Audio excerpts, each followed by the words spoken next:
computer audio.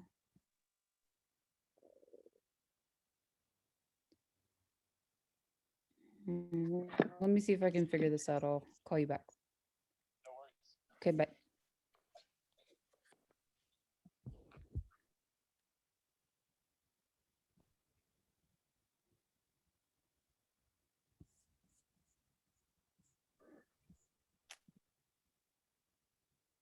Rich, can you hear me?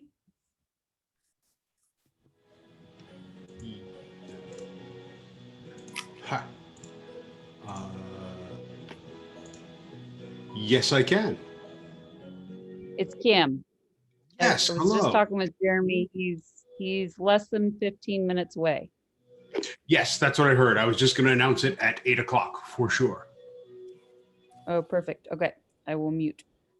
And who is second Jeremy, our panelist here? I only have the thumbnail and it's rotated incorrectly. It's Eric. I'm It's Eric Shaw. Hey, Rich. Oh, yeah, there you are. Okay, I had to tilt to get to it. Sorry. No, you're good. You're good. Cool.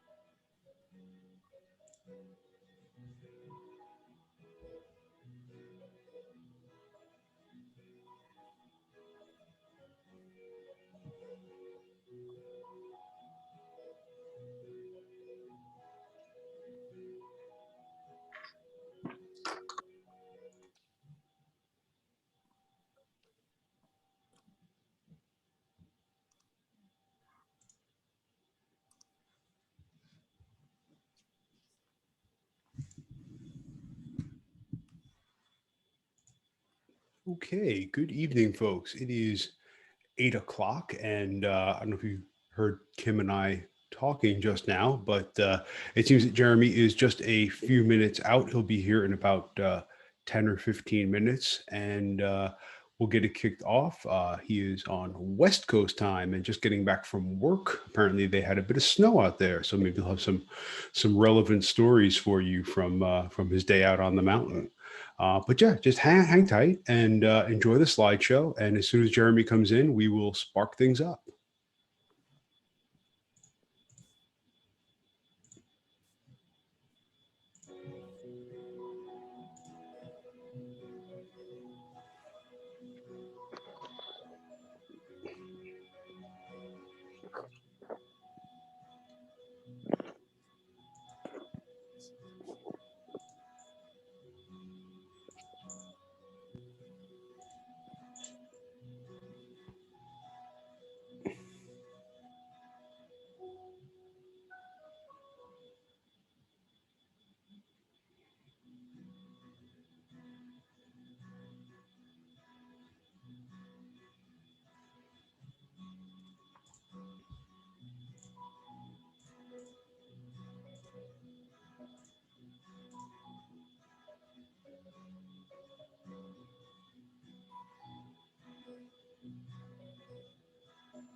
Oh, hey guys, super sorry.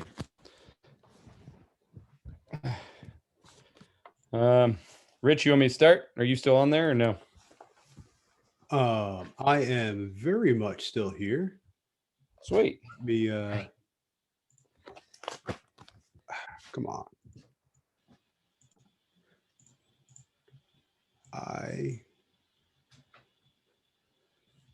For some reason, I'll just let you go. For some reason, Zoom is not letting me do the things I want to do. Yeah, just Okay. take it away, my man. Okay. You want to unshare Indeed. or am I sharing? I think you're sharing. There we go. There we go. Hey guys, so sorry I'm running late. We had ourselves a righteous little Sierra snowstorm come in the last couple of days. So I threw a few avalanche bombs at work, caused no avalanches, and skied powder for 2 days. It's pretty rad. My name is Jeremy Osborne. I am something about the lighting. There we go. I am the current director of Winter Mountaineering School. Yeah, for like the next 8 minutes. For the next, no, I've got a few more duties. This is my last year of directing, and then Rich takes over. That light sucks. Will you turn that light off, please? Is that any better? Yeah, it's a little better. We need to do this. Not this. There we go. How's that? There we go. Anyways, I am in my last year of directing Winter Mountaineering School. And then Rich will actually be taking over next year and running things. For work, what I do is I'm a ski patroller at Squaw Valley Ski Resort on the North Shore of Lake Tahoe, California. We just had a righteous little powder storm come through and got to ski some fresh snow the last couple of days, which is nice because we haven't had any fresh snow in about 2 weeks and it was getting a little grim around the mountain. And so with that being said, I'll do a finisher at the end of all of this, but I'm going to start right into the presentation. And then if you guys have any questions, feel free to share them in the Q&A or the chat box, and I'll answer them as we go along. The other person helping me on the presentation is my wife, Kim, over there in the corner. But I'm going to be doing most of it because she likes to ski more than she likes to public speak. So True statement. oh shoot, I lost it. Let's see. Share screen. There we go. Share. Perfect. All right. So This is a introduction to ski mountaineering and ski touring course. I started with our dog Lola is going to make an appearance in this quite a bit. How do I make the pictures of us go away? Sorry, folks. I'm not a computer person at all, or not a Zoom person at all, I should say. There we go. Sorry. So Lola, our cattle dog, is an avid backcountry skier, so she has some things she wants to say to start the course. This course is about gear, trip planning, and group dynamics. This course has nothing to do with snowpack analysis, avalanche conditions, reading, setting skin tracks, nothing to do with avalanche safety. Take an avalanche course, and then my stubborn curmudgeon, not quite middle-aged male person says, preserve the snow in the backcountry. Don't ski up the whole slope. And then over the course of this winter, I've been writing a lovely poem that I'm going to read to you guys. And this is the only thing I'm going to say about skin tracks, but I've been writing this poem all winter and it kind of came out pretty cool. So it was a cold February morning when I first heard the tale of the perfect skin track. I approached my favorite path after a fresh, cold storm dropped several feet of new snow on my favorite canvas, the mountains. As I skinned up the steep topography, winding through the old growth evergreens, the almost silent swish of skis and cold wind was all I heard. My path was gaining ever so smoothly, never too steep nor vertical, lost from poor route finding. My infrequent kick turns were always on the mellow slope tops of large boulders, many meters of stable snow below me. I gained the ridge without heavy breath or excess sweat. I gained this ridge above the wind rolls that would have slowed my pace and certainly ruined what is approaching perfection. I had only been feeling and watching the snowpack under my skis, listening to the wind and advancing my path almost effortlessly as I climbed. I awoke from my focus when I reached the summit to see that I had in fact just set the perfect skin track. As I transitioned to descend, it started to snow again. By the time I returned to the start, my track was erased by a fresh cold storm preparing to cover the mountains once more. There's always my next tour to try and set the perfect skin track that I have only heard rumor of once before. That's my cheeseball poem for the night.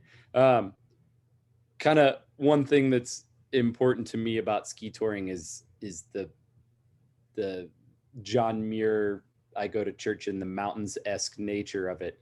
And so I take this stuff as seriously as you can when recreating in the woods. And I'm not that serious of a guy, but I hold a lot of reverence for ski touring through the mountains. This is my passion. This is what I do all winter long. And so skiing and ski touring this is my life for 5 months out of the year. So the next thing I want to do is kind of break down the difference between ski touring and ski mountaineering. And I think it's extremely important to say that it's an arbitrary distinction of minimal importance. But ski touring is you're focusing on the snow, the quality of the snow, the safety of the snow. You're focusing on the ski. Ski mountaineering is you're focusing on the objective, the mountain that you want to climb, the route that you want to take, but you're using skis as a main mode of transportation. So you're more likely safe ski hunting, both from an avalanche standpoint and safe descent standpoint. But like I said, it doesn't really matter. I'm going to use the terms interchangeably and probably just say skiing more than anything, because ultimately that's, 90% of what this is about. So introduction to the gear. I can speak intelligently about ski touring gear and splitboarding gear. Before I was a ski patroller in a past life, I was a splitboarder. Don't tell my colleagues. But skiing requires different gear. Alpine versus alpine skiing, which is at a resort, or touring, at backcountry skiing. Splitboarding as well. You need special bindings for it. You need different boots that release at the heel and allow your ankle to flex. You need touring skins, climbing skins, both for the split board and the skiing. This also goes for tele skiing as well. Tele bindings versus touring tele bindings versus resort tele bindings are two different things. And then all three, I can't speak too intelligently about tele skiing. I've only done it once.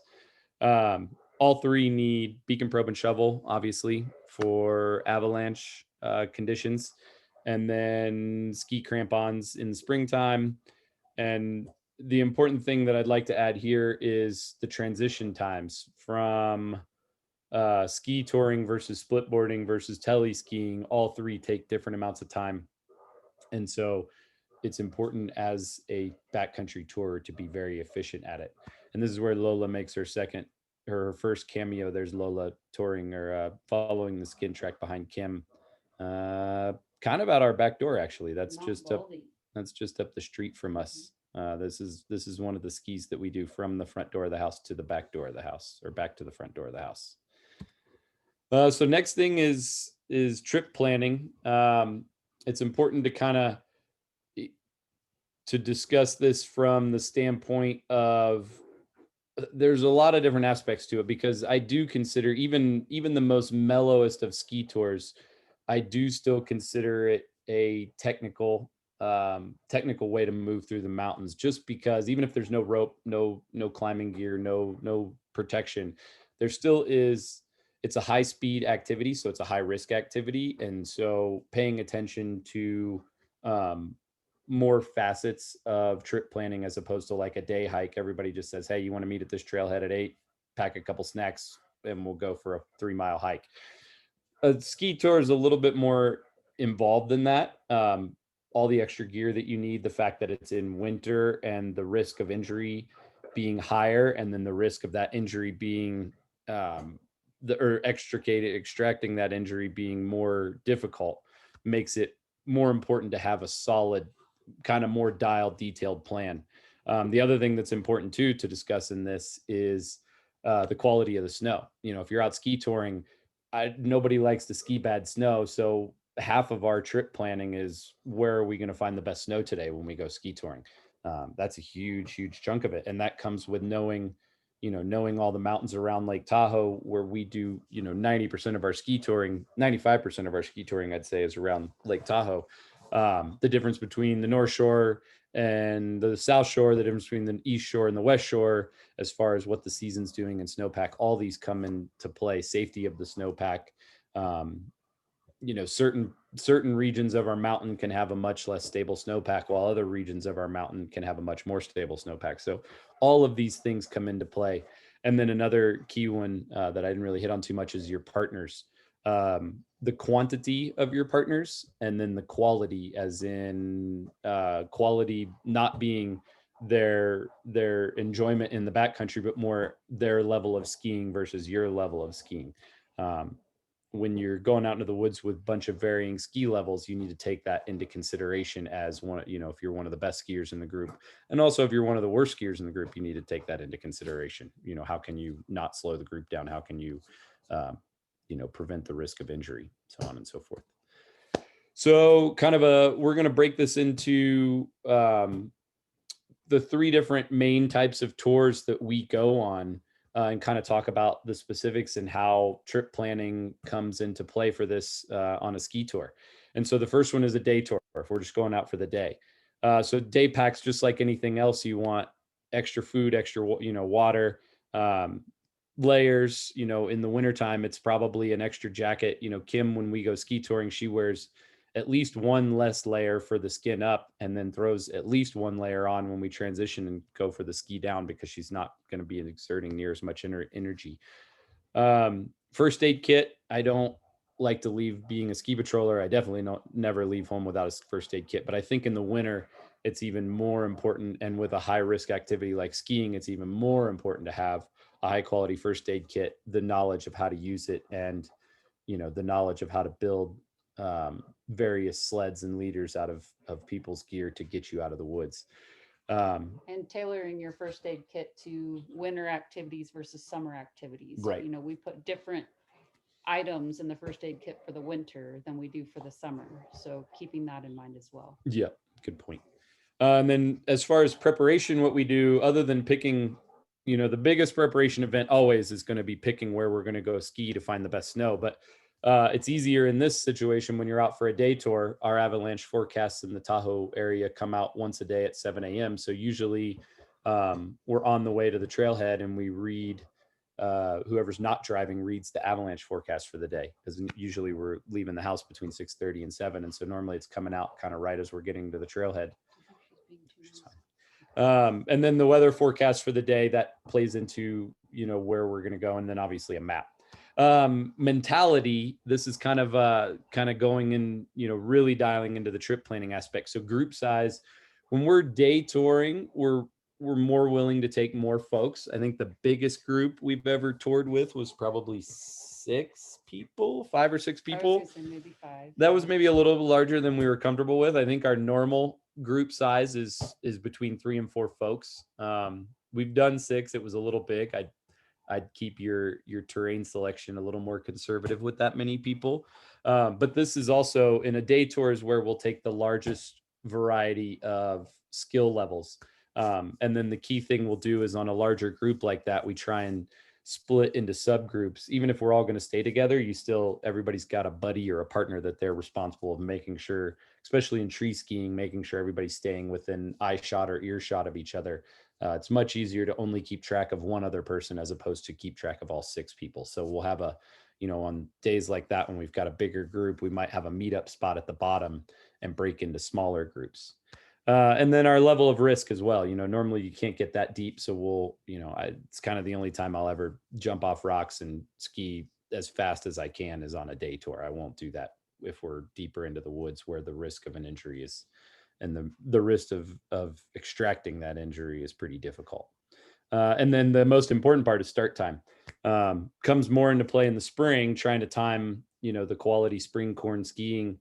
When you want to send up the icy slope and then ski down right as the snow is softened and become, good skiing. So start time is always obviously an important consideration. So the next type of trip that we take often is a weekend tour. And so this will be, 2 to 3 days out into the woods. So obviously then our packs get bigger, and we're adding, to that overnight pack, we're adding our sleeping gear, cooking gear, camping gear, obviously. We don't take any extra like snow specific gear other than all this stuff is our winter camping gear. We take our winter camping kit, not our summer camping kit, obviously. But then as far as preparation goes, the bigger one that comes into play there is the weather forecast. If the weather's going to remain relatively the same throughout the course of the weekend, then odds are the avalanche forecast that we left the trailhead with on, call it Friday afternoon, will probably be fairly accurate throughout the course of the weekend. And it won't be so dramatic that of a change that we need to, really deal with the changes in the snowpack. And then what I'll say to that, the one caveat to that is obviously if we go camping and we know it's going to snow and we plan on it snowing a ton, we plan that into it. And we've certainly done that before, done a weekend trip knowing that it was going to snow a bunch.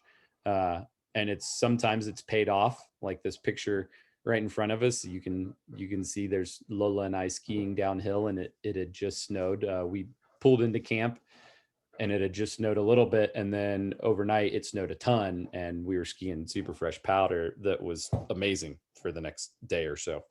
And then so mentality wise, excuse me, that's where we definitely tighten our group up. I'm never going to go backcountry ski camping, ski touring and camping with like 5 or 6 people. That's going to be like absolute maximum 3 or 4 people. I'm never gonna take just, people. If I haven't toured with you a ton, I'm never going to take you on a weekend tour. That's setting me up for failure. I want to have toured with you a bunch, know you're solid in the mountains, and I want to have camped with you in the snow before to know that I'm not teaching you how to do that. And then what I'll also say to that, which kind of goes hand in hand with it, is also a tighter skill level. Usually, no matter how you do the math, if you take less people, your skill set is going to tighten up quite a bit. I guess the one caveat to this is, and I've never done it, but in the future, I would consider doing something like this, is if we're going to all go camp out with 5 or 6 people, we're going to be 2 completely separate groups. You guys are going to go ski over there. I'm going to go ski over there with my group, and we're going to be just drinking beers at night around camp, or whiskey around camp. And then with that too, I'll tighten up the level, tighten up the group size, tighten up the skill level, and also tighten up the level of risk. And then an important thing to think about is if you're out skiing for multiple days, you go backcountry skiing because you don't want to cross your tracks time and time again. You want to ski fresh snow every lap. So think about opening up your terrain window. Where we go day touring is not somewhere that I'd want to camp. The terrain is maybe only, several hundred acres. Whereas if I want to go camping for several days, I need a couple thousand acres to go skiing on so that I'm not crossing my tracks and everybody else's tracks all weekend long. Next one is our longer tours. So this would be like 5 days plus. So the big thing to think about there is you are going to start adding a little bit more gear to that, because you're probably going to, you're either going to be base camping or moving camp, but either way, there's going to be a little bit more gear in that. And so kind of one of the things that we take, on our bigger trips, if we're out for 5 days, 7 days, whatever, is we take a ski pulk, and then a duffel bag system that carries most of our gear. Back up one, sorry. One thing to consider on the weekend tours, we usually do not bring a second backpack, but I've seen plenty of folks do it where they bring a big backpack to get into camp, and then they strap a small backpack to the top of their pack to just do the day tours away from camp. I typically don't do that. I typically just compress down my bigger pack and make it work. On a longer tour, I definitely do that. The goal with the longer tour, I would say, is to get as much of the gear in the ski pulk, and usually I'm Hulk that drags it into the woods for us, and then we can all go in, maybe our regular day packs or a slightly larger day pack, but something that is comfortable to ski in for 4 or 5 days straight, because we're going to be out in the woods a lot longer. Another consideration to think about is camp maintenance. Odds are it's going to snow if you're out for 5 or 7 days, hopefully, being wintertime, and also so picking a good spot that's protected from the weather, but also one that you can dig out and kind of preserve your camp kitchen that you build or whatever. Good story about this is 2016-17 winter was extremely large winter in the Sierras. It was the biggest, wettest winter on record. It was wild. And we took we were planning on a 7-day ski tour down the Eastern Sierras. We were going to go set up base camp and then go ski all the mountains around us. We ended up having to push the first day because avalanche danger was too high, because it had just snowed another 6 feet for the 100th time that winter. But we went in and set up camp. On day 1, we were on top of all the new snow. And then by day 5, we were buried under 4 more feet of snow because it just had snowed again. And so we had to dig our camp out more than once on that trip and maintain our camp. We actually spent an entire day, an entire storm day in the tent, just digging out camp and maintaining our camp. And so that was the kind of the first time we had ever done a big trip like that. And one of the biggest things I learned about it is the ski pulk system is necessary for something like that. But also day 1 tasks. And we kind of did this when we got out there because we were in terrain we didn't know as well. And it had just snowed 6 feet and avalanche danger was through the roof for a couple days. But we went around on day 1 and just got familiar with all the aspects and slopes that we wanted to ski. So we didn't actually ski day 1. We dug some pits. We checked on the snowpack. We checked on the stability.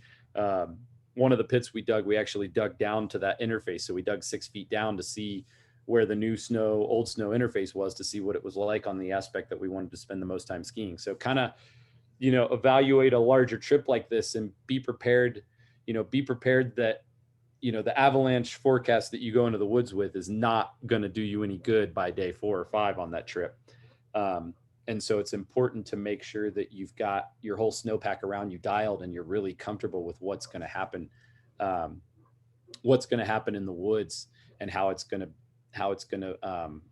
impact what's going to happen with the weather, and how it's going to impact the conditions in the woods that you're skiing in. And then as far as mentality goes, that's my tightest group size. I think 3 is the perfect number. It's really hard to extricate when you go that much further into the woods. It's really hard to get someone out with only one person. Whereas if you have 2 people, you just have twice the ability to move an injured person out of the woods if if they're immobilized. Tightest skill level within reason. I think it's important. It's important for the best skier in the group to acknowledge the skill level of everyone else in the group. And so in me being a ski patroller who skis 5 to 7 days a week, more often than not, I'm that best skier in the group. It's important for me to, if I see a line that I'm like, man, I really want to go ski that line.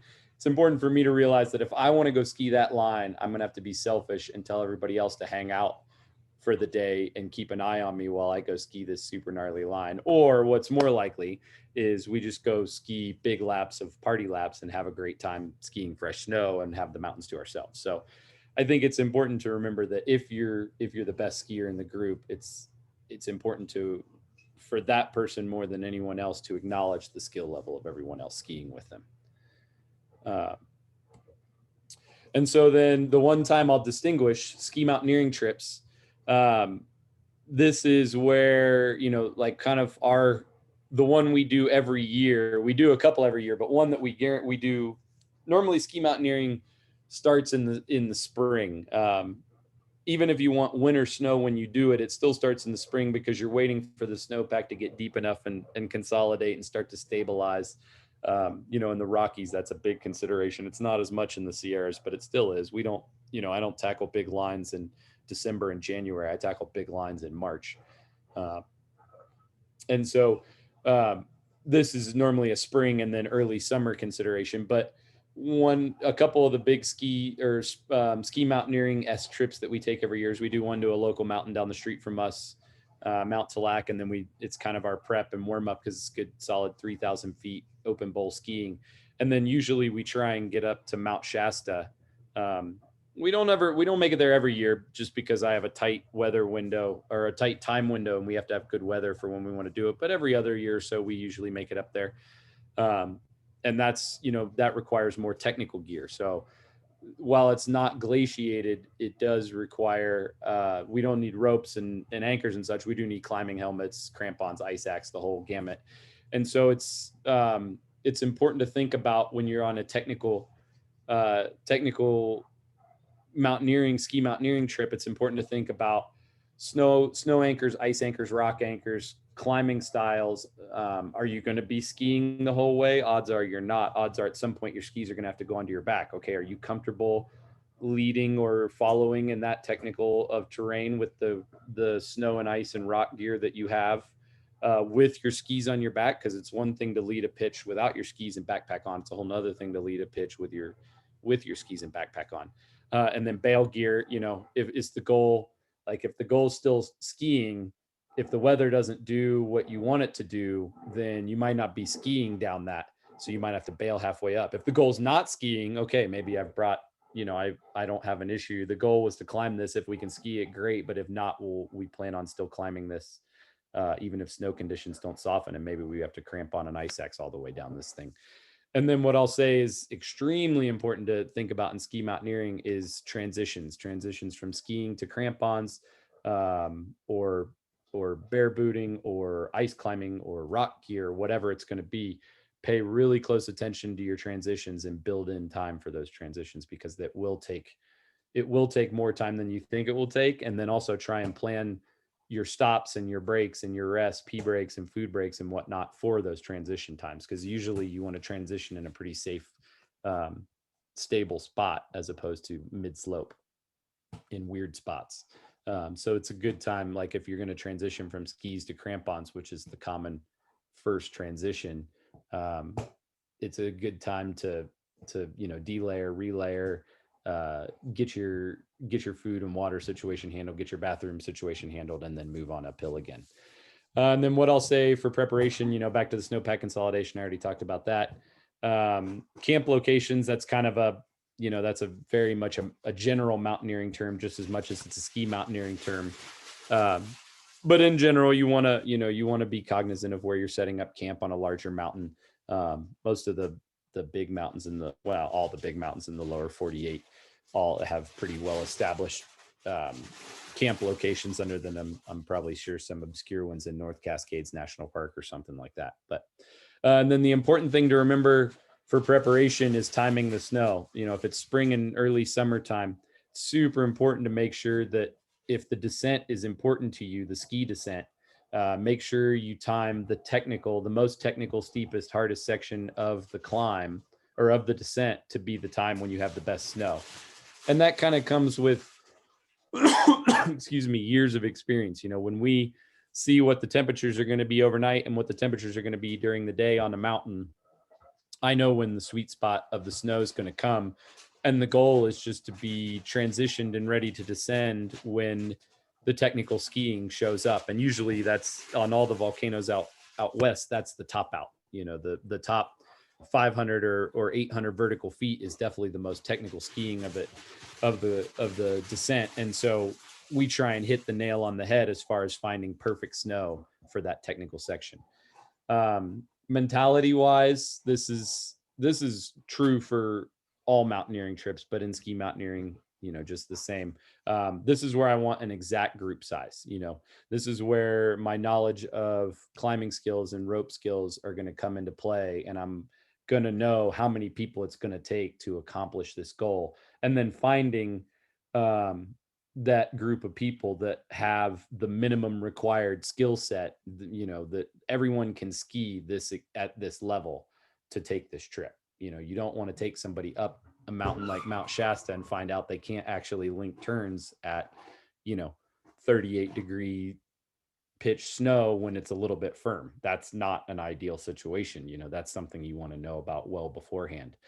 And then level of risk, you know, everybody in the group needs to be comfortable with that exact level of risk. You know, at the end of the day, the weather may tell you that I think the snow is going to soften to the perfect level at 11:30. But if all of a sudden at 11:30, a 15-mile-an-hour wind comes hitting your aspect direct on, that's going to firm that snow back up to the point where even though it's 45 or 50 degrees out, maybe the snow is not going to soften quite as much as you thought. Okay, well, now is everybody still comfortable skiing 38-degree snow when it didn't soften like you thought it was going to do? And then that's also, you know, tight trip plan, whether it's a day trip, a multi-day trip, whatever, tighten, you know, have a very tight trip plan, but then also have a plan B and a plan C so that if weather comes in or if the weather doesn't behave like you thought it was, you know, are we going to survival ski mode and all we're trying to do is get off this thing, or can we adjust our schedule to accommodate the new weather that we have in mind? Well, yeah, if we go look at our plan B, this is our new plan because the weather did this. So it's important to just, and that comes with knowledge, you know, knowledge of the mountains, knowledge of ski touring. I would highly recommend, well, I'll get into that in a little bit. I'll get into that right now. Actually, I thought I had one more slide. So this is my get up on my soapbox grandstanding spiel about ski mountaineering. There's a level of education required. First and foremost, it's formal education. You know, you need avalanche education. Don't go into the backcountry without it, backcountry skiing without avalanche education. But beyond that, you need informal education. You need to learn how to set a skin track. And like all things in life, you're not going to set a good skin track until you've skinned up 100 good ones and 1,000 bad ones. And if there's one thing I've noticed in the last handful of years, and this is where I start to get into my curmudgeon status, is I'm seeing more and more crappy skin tracks going all over the place, screwing up all the good snow and just being very unesthetically pleasing to the eye. I wrote a poem about it. I like aesthetic skin tracks. And so, you know, get smart first. And until you're smart and until you're experienced and until you've done this a little bit, be humble in the mountains. Take it easy, dial it down. Don't go out there bro-braing it up and hopping off of rocks and hooping it. And, you know, I've seen it a ton, and that's how you get hurt. And that's how you can ruin your ski career. And that's how you can piss off people in the woods that are much more senior to you on the skin track. It's not a good look. I'm not against the mountains getting more crowded with skiers, but I am against the mountain getting more crowded with ignorant skiers. And I don't have any patience for it.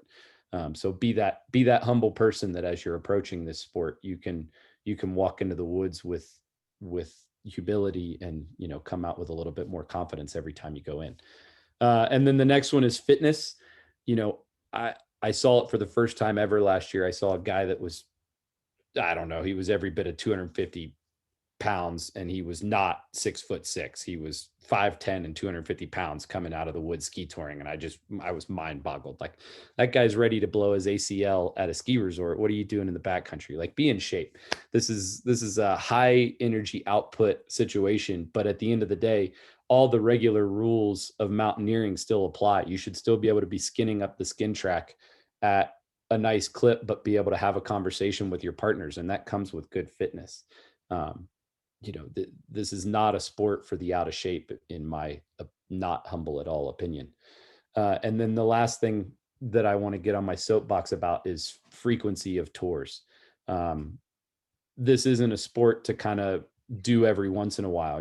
Like, if you're going to commit to backcountry skiing, I think it requires a certain number of ski days per year, both inbounds and out of bounds. You need to be skiing 30 to 40 days a year minimum. I know I'm not naive and think that everybody skis as much as I do, and if the snow's good, I ski 7 days a week, but not everybody gets paid 5 out of those 7 days to go skiing. So it's not fair for me to say 100 days a year minimum. That's rude. But I think if you're not spending 30 to 40 days a winter skiing, both at a resort and in the backcountry, you don't know what the snowpack's like. You don't know what the snow surface is like. You don't know what conditions have been like. You're not in tune with ski touring, and you're going to get yourself hurt, or you're going to have nothing but miserable tours. I see all the time people going out 2-3 times a year. They post their obligatory photo to Facebook that they went ski touring for the weekend. And it's not impressive. Like, if you're going to ski tour a bunch, you need to commit to, like, I still think you should have 20 to 30 days at a ski resort, and then, 5 to 10 days in the backcountry. I mean, that's, in my opinion, that's what's required to be a competent, comfortable backcountry skier that can go find, that knows where good snow is and knows how to go find it based on what the weather's doing, and can go, enjoy themselves and have safe backcountry skiing trips. Jeremy, let me interrupt you for a second. We've got a question here. Yeah, fire away. Yeah. So what is your idea of a good ski track, and how do you learn to make one? Good skin track. Yep. So it was in the poem. I told you. No, I think, it's the importance for me, definitely when you're first starting, just follow the skin tracks that are there. Don't add your own skin track unless we find this commonly out west, because our snows are in, not out west, but in the Sierras, our snow's typically a little bit heavier. And so the first person out, which also makes it more grippy. And so the first person out will just set this enormously steep skin track that, maybe 3 or 4 people can follow. And then after that, it just turns into a sheet of ice, because the snow is more saturated with water here than it is in other places. And so unless you truly can't make it up the track because it's icy, don't set a new skin track. Just roll with the one that's there. And it comes with experience. You'll truly learn. You'll get to the top of a skin track and go, God, that thing was too steep in all the weird spots. Their kick turns were on these awkward slopes. Like, when I'm out in front, when we're the first ones at a trailhead after a reset storm, which we get, in the Sierras, our skin tracks get reset quite often. Just because we get feet of snow, not inches of snow out here usually. And so if I'm first at the trailhead and we're setting the skin track, I'm being mindful of the fact that whether it's going to snow tomorrow or not, 50 people might use the skin track over the next week. And so I want the 50th person to be able to make it up that skin track just as easy as the 10th person. They're never going to be as easy as the first person, because the first person has to set it. And then on top of that, be mindful of where the ski terrain is. Unless the skin track has to, don't zigzag the skin track across the terrain you want to ski. Like, if you've got an open bowl you're going to ski and there's trees on the ridge right next to it, put the skin track in the trees and keep it in the trees.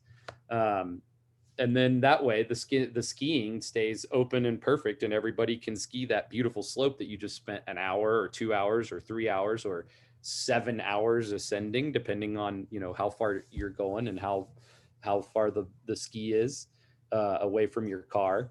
And then when you're putting turns in, try and, be diligent and mindful of where, find a nice level spot.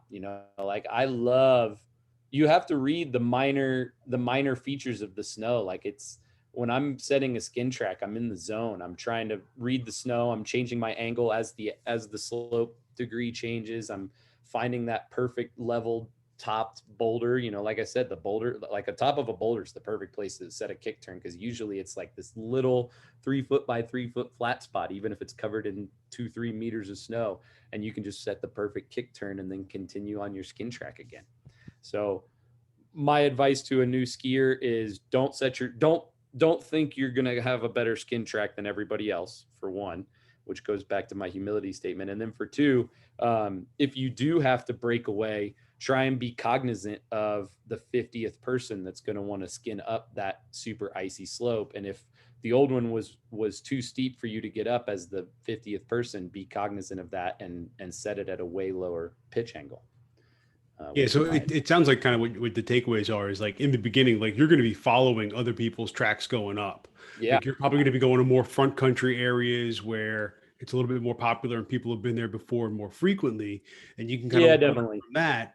And then also, like if you're doing it yourself, you got to kind of almost think like the mind of like a trail builder, right? Like how would someone cutting a trail, like a hiking trail, set a trail? Like it has to have exactly certain steepness. You're on a blank canvas. You're setting the trail, and so set a trail that people are going to enjoy. Make it aesthetic. Make it smooth. Make it consistent. Don't go up a hill just to go down the other side of it. Traverse around that little knob. I mean, not a hill, a knob. Like don't go up a knob just to go down a knob. Traverse around the knob. Like the biggest thing I can say too is, and this I really learned this one quickly in my first couple years of ski touring, is that where the summer trail is not where the skin track's going to be. Almost never. I can only think of a couple spots around town where the skin track follows the summer trail, and it's mostly just due to snow smoothing out the terrain and changing the terrain. And the summer trail can be super steep because boots have traction. Ski skins only have so much traction to them. So the summer trail and the winter trail are never the same. And then I think the rule of don't skin up the ski slope is definitely much more important in the East Coast, and then specifically in the Adirondacks, where the Adirondacks, snow falls a few inches here, a few inches there. Those guys set one skin track, and that skin track is in the exact same spot all winter long. Like I have seen a couple skiers out there, cross-country skiers even, harass snowshoers for walking in the skin track. And I don't blame them. It screws up the skin track until a couple more inches kind of smooth that out. And if it doesn't snow a couple more inches for 5 or 6 days, those guys had their perfect aesthetic skin track that now got screwed up by a snowshoer. So I think you'll find most folks that have been ski touring long enough are going to get pretty curmudgeoned about the skin track and the quality of it. So just remain humble to it. And there's Lola's last cameo. She's a phenomenal backcountry skier, other than the fact that she likes to bite the backs of my ski boots, being a cattle dog. But some resources and inspiration for you guys. Mountaineering Freedom of the Hills. If you haven't ever heard of it, it's the Bible of all things mountaineering. Rock climbing, ice climbing. I'm sure it has, I don't actually know, but I'm sure it has something about ski touring in there. And then Alan and Mike's really cool backcountry ski book, and then Alan and Mike's really cool telemark tips are two really fun books that have a lot of good graphics in them that I highly would recommend. Even if you're a backcountry snowboarder, just get the backcountry ski book. If you're a telemarker, I don't know, keep picking up your granola and have a good time. Just kidding. And then the other thing I'll say too is with the, even before backcountry skiing got popular in the last 4 or 5 years, there were a ton of guidebooks about backcountry skiing, ski touring in Maine, ski touring in New Hampshire, ski touring in the Adirondacks. One of the good ones for the Adirondacks, I'll show you.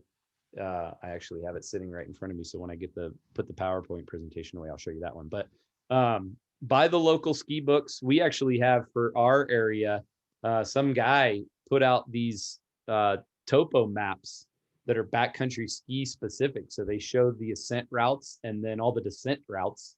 And then the coolest part is he rated them like a ski resort. They're all blue, green, black, double black. It's probably one of the coolest things I've ever seen. And we bought them out of just sheer intrigue, and it's so cool. It's helped us out in some areas that are a little more complex that we really haven't spent a lot of time exploring, mostly just because they're further away from our house, or we just haven't made it over there to ski there. And they're super helpful. We found a couple new spots that we probably would have taken, years and years longer to go ski there, and they're awesome ski spots. And now we go there every winter because of those maps. So not to say don't go exploring on your own, because for sure, as the mountains as ski touring gets more and more popular, that's the best way to get kind of get away from everybody else, is go where people aren't posting photos on the internet of their backcountry ski weekend, and odds are you'll find some solitude. And then another one, if you're interested in ski mountaineering and seeing just amazing photos of some really, really rad lines, is the 50 classic ski descents of North America. There's quite a few of those that I'm pretty interested in going and skiing at some point in life. And then some of them that I'll never even consider stepping on. So yeah, that's my presentation. I'll leave that up for a second so folks can screen shoot it. And then stop sharing. There we go. Stop sharing. So this is the Adirondack Slide Guide, is the end all be all guide to backcountry skiing in the high peaks. It's a really good book. It's the second edition. I had the first edition. I lost it at some point, but I have the second edition now. And he updated it for after Irene opened up some new skiing. He yeah, so that's the spiel. If you guys have any questions. Yeah, so fire away. there's no open questions, but I'll ask one. Can you maybe elaborate a little bit more on backcountry skiing in the Northeast specifically? Yeah, for sure. So the hardest part about backcountry skiing in the Northeast is the density of trees. I think the Adirondacks are a phenomenal place to do it most winters. Definitely, if you spend enough time there, you'll realize that some winters are dominated by ice and some winters are dominated by snow. But what I will say, the caveat to that is even in some of the icy winters, I've skied around the Adirondacks and still found some pretty good snow. It gets a little slimmer picking, but it's still very much possible to find. I know they're having a pretty amazing winter this year, and my understanding is the skiing's pretty ripping in the Adirondacks right now. In Vermont, you have to do a little history digging. There's a ton of old ski resorts that have closed down, and some of them are maintained by a Vermont Backcountry Ski Alliance, and they go in there and do some summer thinning. And so there's some really good skiing to be found in Vermont. It's almost all of it is treed skiing. There's not a lot of open stuff. If you get up into the far north corner near what's it called? Ski It If You Can. What's that? The resort that doesn't allow snowboarders. Mad River Glen? Mad River Glen. If you get up towards Mad River Glen, there's a couple kind of alpine style things, but they all end up in the trees because Vermont's just covered in trees. In Ski the East, right on. And I've got a funny joke to tell about that afterwards. But in New Hampshire, obviously the White Mountains, phenomenal skiing.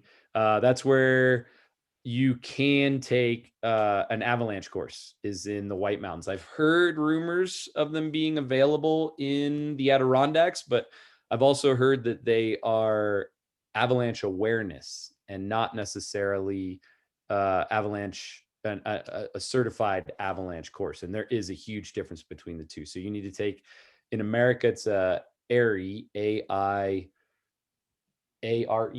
Yep. AIRE, recreational level 1 course. They just changed it a couple years ago to separate the difference between recreational courses and pro courses. And pro courses are for like forecasters, ski patrollers, DOT folks out west,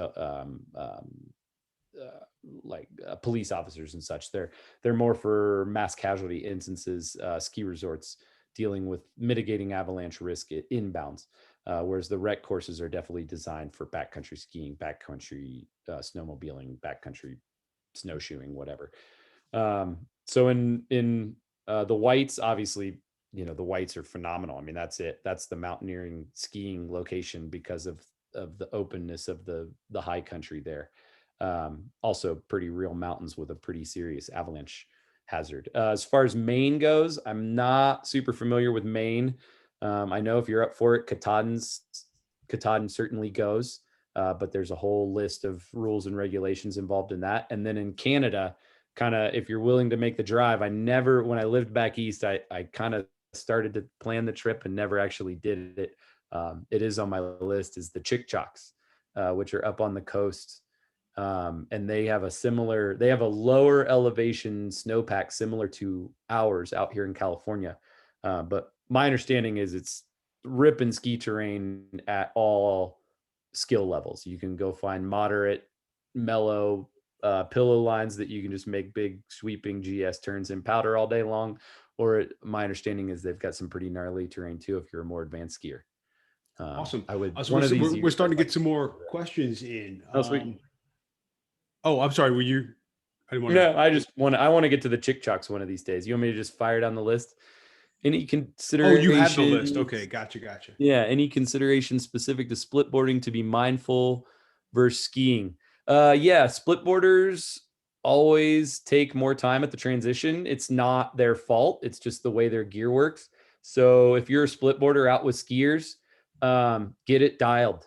When I was a split boarder, when I would go out with skiers, I would try and break ahead of the group for the last 100 vertical feet and kind of sprint to the top and buy myself that extra minute for the transition time.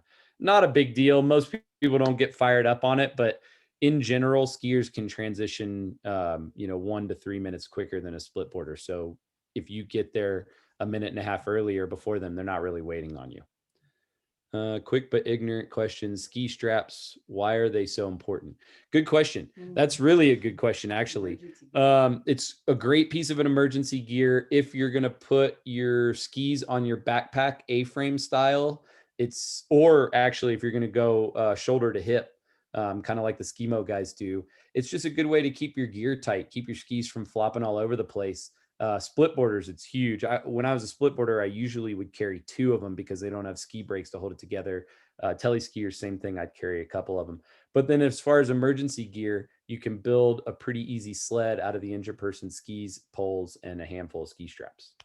So Jeremy, I know, just to interrupt you 1 second, I know at Winter Mountaineering School, we always advocate for parties of 4. So if there's an injured person, we can have enough people, both 2 to go to get help and 1 to maintain it. So are you more comfortable with a party of 3 because you're more likely to be able to do a self-extraction because of the terrain and because you have skis to pull this person out, and you're probably not going to be going for help and bringing help back, that it's always going to be a self-extraction? It's just easier to self-extract on skis because you usually do not have to lift that person up. I've never had to do it. It's not on my list of things to do. And by let's preface easier with saying, yeah, it's going to be easier than like if you had to carry the person, but it's not going to be that much easier. Yeah, it's not a litter, but it's not a walk.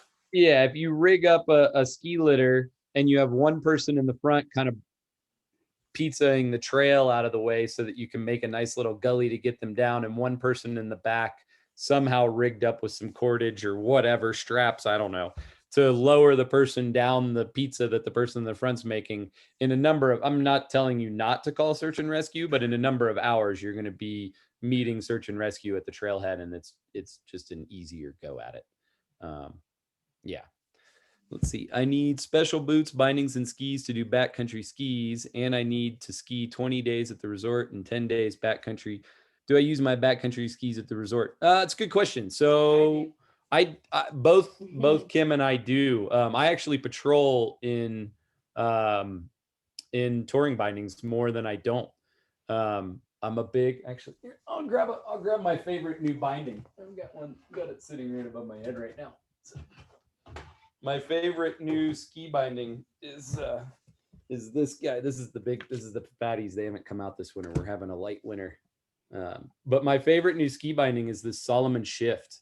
It's pretty ripping. I get a pro deal on it, but they don't give it to me for free. So I'm telling you, it's a rad binding because I really, really like it. It's a good combination of inbounds resort and touring. It switches over to pins for the uphill, and then you can lock back in and have a more traditional heel and toe setup for kind of harder charging at the ski resort. And I work in it, so I'm in these bindings 100 days a year, and so far I'm pretty much in love with them. I got my first pair last year. Now I've got them on 2 sets of skis now. I'm pretty stoked on them. But Kim skis all year long, inbounds and out of bounds in Dynafit pins, and she likes it a lot. And I super can't. lightweight ski. Yeah, super lightweight.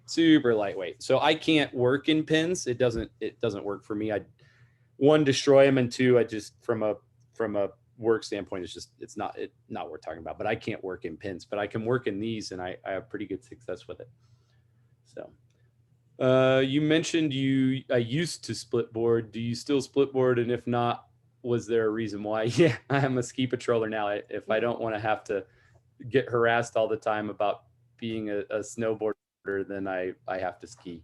No, the reality of it is that I started skiing. We went into a 4-year drought year out here in California, and I was working at the resort, not as a ski patroller at the time. And I needed to do something else because I was there 5 days a week and it hadn't snowed in 6-8 weeks. And instead of blowing my brains out, I bought a pair of skis for a bottle of whiskey and learned how to ski. And then I fell in love with skiing. And so I quit split boarding. But my last day on a snowboard was a pretty righteous deep powder day in the backcountry. And it was fun, but then I got home and wanted to put my skis back on. And so I just haven't been on a split board since. And now I don't own any backcountry snowboarding gear.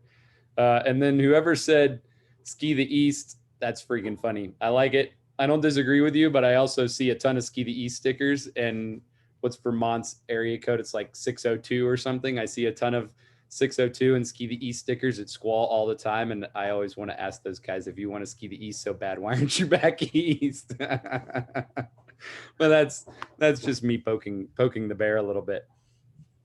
802, right. I was close, not 604, 802. This must be someone from Vermont. Yeah. No, I like skiing the East. Don't get me wrong. I did it for a handful of years, front country when I was living back East, and then kind of got into backcountry skiing before I moved to California. But I will say, if you get the bug and it turns out you really enjoy backcountry skiing, as much fun as it is to ski the East, the Western states are infinitely better for backcountry skiing than the East Coast is. Vermont here, what do you do in the off season to maintain fitness, and how do you prevent overuse injuries? I switched the sport. Both of my jobs are physical. In the summer, I help run a design, build, landscape construction company. And while I'm not in the trenches digging as often as I was, I'm still outside all day long, working, walking around, moving. So to me, it's the right fitness. Most mountain athletes will tell you that, your ability to lift 350 pounds gets you nothing. It's your ability to maintain a cardio level and a heart rate at exercise that's crucial. So for me, it's hell, Eric, you want to get in the game? You want to do this one? Cardio is huge. That's it. It's cardio and flexibility. It's just recurring training and getting your heart rate up and just continuing on. I'm sure, Jeremy, you're at the point where your resting heart rate is below 60 at some point. If you're checking it, like in the morning, it's like when you've gotten to that place, then you know that you're aerobically, that you're going to be okay. And so, it's one of those things where, and it's, I don't know I haven't looked into the science of it. It's one of those things where I'm just realizing, like, if you're such an athlete that you're getting your heart rate down to like your resting heart rate, check it first thing in the morning. If it's, if it's below 60, between 50 and 60, you're probably in the right place where you're getting enough aerobic exercise where you're going to be able to do some of this stuff where it really is highly intensive, keeping your heart rate up, athletically for a long time. So yeah. But yeah, both. I mean, my ski patrolling job is obviously physical. I walk out the door on avalanche control mornings I walk out my home door at avalanche control mornings between 3:30 and 5, and don't get home until usually 5:30 or 6 at night. And all day long, I'm moving with anywhere from 20 pounds in my medical vest up to 45 pounds in my bomb pack, and skiing. And then what I will say to that too is good technique. I do think, part of why I guess I didn't really elaborate on this that much, but I do think it's extremely important to still be an inbound skier, because you can't match the vert. I mean, my biggest day of touring is I probably have done a 10,000 vert day. I mean, that's the goal. Everybody's goal is to have a 10,000 vert day. That's how you crushed it. I'm sure I've done one. I'm not big on stats and keeping track of it. I know I've done many of 7,000 vert days because it's 7,000 vert to the summit of Shasta from the parking lot, and I've done that half a dozen times. So I know I've done 7,000 a ton or a bunch. But you can I can go do 10,000 vert at the resort before lunch, no problem. And so you can't cheat the advancement in your skill level and the ability and the quality of your skiing like a resort. And so while I love being in the backcountry, I can't find anybody yet that's willing to pay me to go backcountry skiing 5 days a week. And so I go to the resort 5 days a week. I ski my butt off, and then I try and go backcountry skiing when the snow's good, at least once a week if I can. And if the snow's really good, I ski 7 days a week. My longest stretch, I've got a firm, strict policy for myself. It has to be at least 2 laps of at least 1,000 vert to consider it a righteous backcountry ski day. So a minimum of 2,000 vert. But my longest stretch of continuous skiing is 21 days straight. And that was awesome, but my feet were wrecked by the end of the 21st day I needed. But I will say the skiing was so good. I think I only took 1 day off and then got right back on it again. But yeah, I mean, you can't fake what you can gain at the resort, but you also need to spend enough time in the woods, because the snow you find at the resort does not match the snow that you find in the backcountry. And so it is important to maintain both and ski a ton. If you're truly going to get into backcountry skiing, ski a ton. Let's see. Why do you think the fish scale hybrid skis like Volley, Hyper, what do I think of them? Is it a touring ski, David? Is it a touring ski or is it a cross country ski? I've not heard of that ski before. Yeah, it's a ski. I don't know anything about it. I would say so. Anything with built-in Lola. No, come on, go. Yes. Go on. Thank you, sweets. Anything with built-in fish scales, or you know what, I do remember that maybe like 10 years ago Volley started that. I kind of thought they had discontinued it. No, fish scales are for cross-country skiing. If you're gonna backcountry ski, have a righteous setup, and have skins. You can't climb near as steep of terrain with scales as you can with skins. Scales are for like mellow rolling hills of cross-country skiing, and that's that balance between glide and climb. If you're going to be a righteous backcountry skier, you want to have that performance. You want to be able to ski well when you take your skins off. So no, have a righteous setup, a righteous ski touring setup with a set of climbing skins would be my response to that. Anything else? Any other? Oh, there's another one. Oh, thanks. No worries. Any other questions?